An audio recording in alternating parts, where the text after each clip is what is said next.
Vous allez nous parler de quelques recettes, Frédéric? Vieille recette, vous savez qu'on fait les meilleures soupes dans les vieux pots. Bah oui. Eh oui.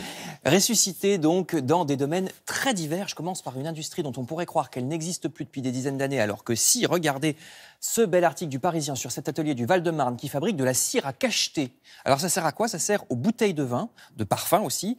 Et puis si vous avez envie de cacheter à l'ancienne la lettre que vous envoyez à la dame de vos pensées.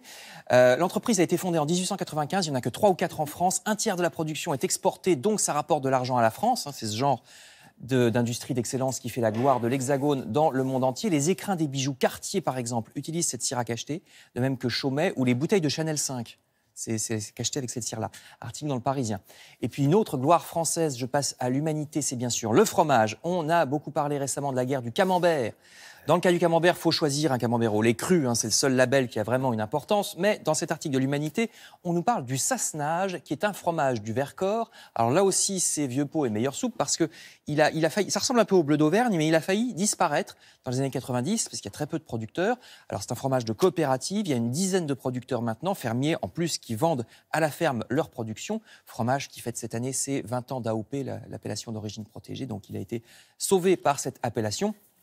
Autre histoire ancienne, mais à la fois très actuelle, le Figaro nous raconte la résurrection d'une griffe de haute couture, une belle endormie qui était extrêmement célèbre il y a presque 100 ans dans les années folles, la maison Paul Poiret, qu'un groupe coréen va essayer de relancer cette semaine sur les podiums parisiens. Le Figaro explique que ça rassure les grands groupes financiers de relancer une marque ancienne plutôt que de faire appel à un jeune créateur qui n'est pas connu, parce qu'au moins la marque ancienne, on sait à peu près dans quel univers ça s'inscrit. Donc on a une référence. Alors il y a quand même un risque, il faut de gros moyens pour faire ressusciter une maison de couture, donc on verra ce que ça donne avec Paul Poiret.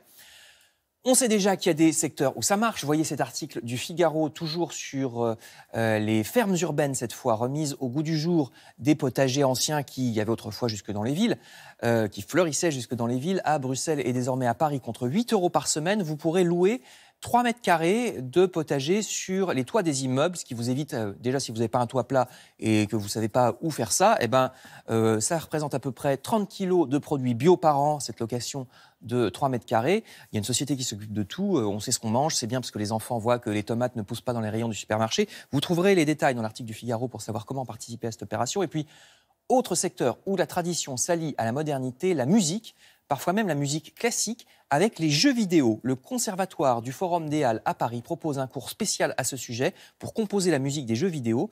Alors il y a la musique de film, il y a aussi la musique des jeux vidéo qui peut être très basique pour les jeux simples, ou bien des jeux de qualité qui vont recevoir des musiques classiques, très cinématographiques justement, qui en plus, il y a un point particulier par rapport au cinéma, c'est que vous devez vous adapter parce qu'il faut que la musique réagisse à ce que fait le personnage qui est dirigé par la manette du joueur. Ah oui, vous lirez tout ça, il y a un grand article, une double page dans Libération. Enfin, je termine avec un peu de nature et un programme de France Télévisions qui a beaucoup aimé le journal La Croix. Ne manquez pas ce soir cette émission sur les prédateurs, de l'ours au léopard en passant par le caméléon, parce que le caméléon est un prédateur. Faites le caméléon pour voir. Bon, qui attrape la mouche. Ça va pas terrible. Ça va pas aller loin. Mais c'est pour ça que je n'ai pas fait caméléon. C'est pour ça, c'est que j'avais aucune chance. Télé. Et même au niveau, si je me mets à la place de Marie, je ne serai pas en blanc. Ah, voyez, donc, alors, écoutez, regardez France 2 à 21 h ce soir. Vous verrez le caméléon, l'ours et le léopard. Merci beaucoup.